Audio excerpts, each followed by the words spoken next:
நம்முடைய ஈமானுடைய போராட்டமே பொருளாதாரத்தை மையமாக வைத்துதான் இருக்கிறது. தொழுகை எல்லோராலும் தொழப்படும், நோன்பு வருடத்திற்கு ஒரு முறை எல்லோராலும் பேணப்படும்.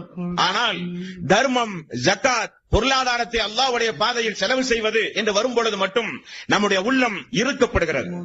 நம்முடைய தயாள குணம், பெருந்தன்மை எல்லாம் சுருக்கப்படுகிறது. கஞ்சத்தனம் பிரதிபலிக்கப்படுகிறது. ஈமானோடு, நம்முடைய உள்ளத்தோடு, நப்சோடு மிகப்பெரிய ஒரு போராட்டம் நிகழ்த்தப்படுகிறது. நான் சம்பாதித்த பணம், என்னுடைய சொத்து, நான் கஷ்டப்பட்ட பணம் எப்படி எடுத்தவுடன் கொடுப்பது என்று எல்லோருக்கும் ஒரு தயக்கம் வருவது இயற்கை. அல்லாஹு தஆலா அவனுடைய அருள்மறையாம் திருமறை குர்ஆனில் பொருளாதாரத்தை வழங்கிய, அல்லாஹ் வழங்கிய அந்த பொருளாதாரத்தை அல்லாஹ் நம்மிடமிருந்து உரிமையோடு கேட்பதற்கு பகரமாக நம்மிடத்தில் அல்லாஹ் எப்படி கேட்கிறான் தெரியுமா? இந்த பொருளாதாரம் யாருடையது? நாம் நினைக்கிறோம் நான் கஷ்டப்பட்டது, என்னுடைய ரத்தத்தை வியர்வையாக மாற்றி நான் உழைத்தது, என்னுடைய முழு முயற்சியில் எனக்கு கிடைத்த பலன் என்று பொருளாதார வசதி படைத்தவர்கள் எண்ணலாம். அதில் சில நியாயம் கூட இருக்கலாம். ஆனால் உண்மை அதுவல்ல.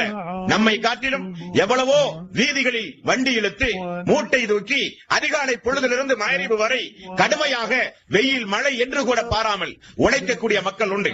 அல்லாஹ் அவர்களுக்கெல்லாம் அந்த பொருளாதாரத்தை வழங்காமல் நமக்கு மட்டும் அல்லாஹ் இலகுவாக அந்த பொருளாதாரத்தை தருகிறான். என்ன காரணம்? அவ்வளவு உபரியாக தருகிறான்.